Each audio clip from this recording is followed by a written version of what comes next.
Welcome to NextGear's Track Series. Now today, I'm covering the May 18th event with GPS Track Time, where I took the S2000. Now this was the third event of this 15 event season, and the second of 5 tracks this season that I'm going to be visiting for the first time. Now originally, I had intended on bringing the E90 BMW to get the track layout down and more comfortable with this track before bringing the S2000.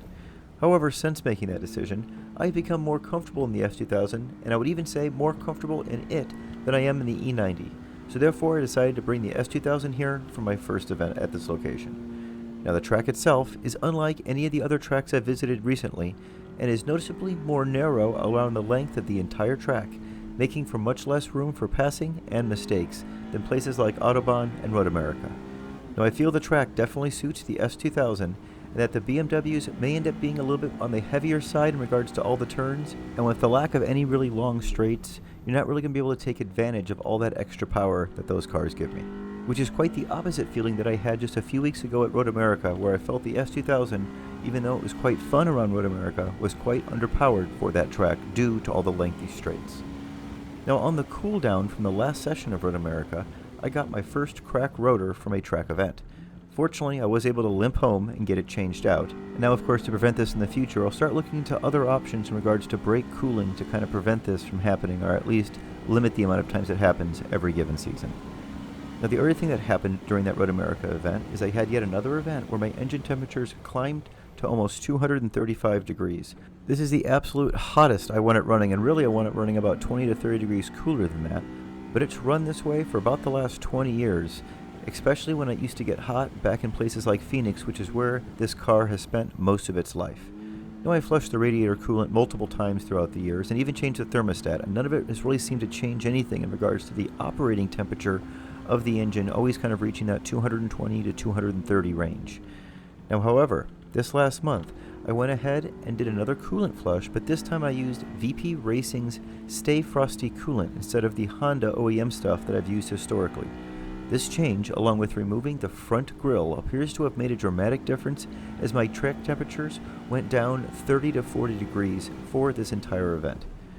Now at the S2000's next event at Autobahn South, I'm going to add the grille back to the front to make sure that the temperatures do stay down and that this change is really just a result of this Stay Frosty coolant. Now at today's event, I had 7 20-minute sessions, and since it was my first time here, I went ahead and put myself in the Novice Plus group. Now based on my simulator times, I was targeting to get under a 1 minute and 30 second time today. My best time in this simulator was just under 125, and my average laps at home were in the 126 to 127 range, so I wanted to see just how close to that I could get. Now in session 1, where I was just getting warmed up, I managed a best time of 131. In session 2, I pushed it a bit more and was able to shave 2 more seconds off that and get just under 129. Now for sessions 3, 4, and 5, I hovered in that 128 to 129 range consistently.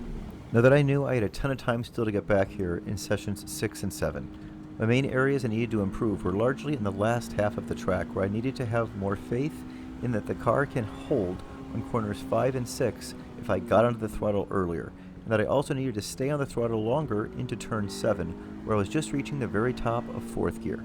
I was able to push all these areas in my 6th session, where I got several 126 laps back to back and felt on the verge of a 125 before my check engine light came on mid-lap and I aborted the session.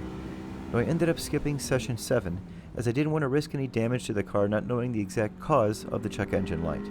Now fortunately, after getting home and some quick diagnosis, it ended up being just my original secondary O2 sensor, which had failed, which has now been replaced, making the S2000 ready for the Autobahn South in mid-June.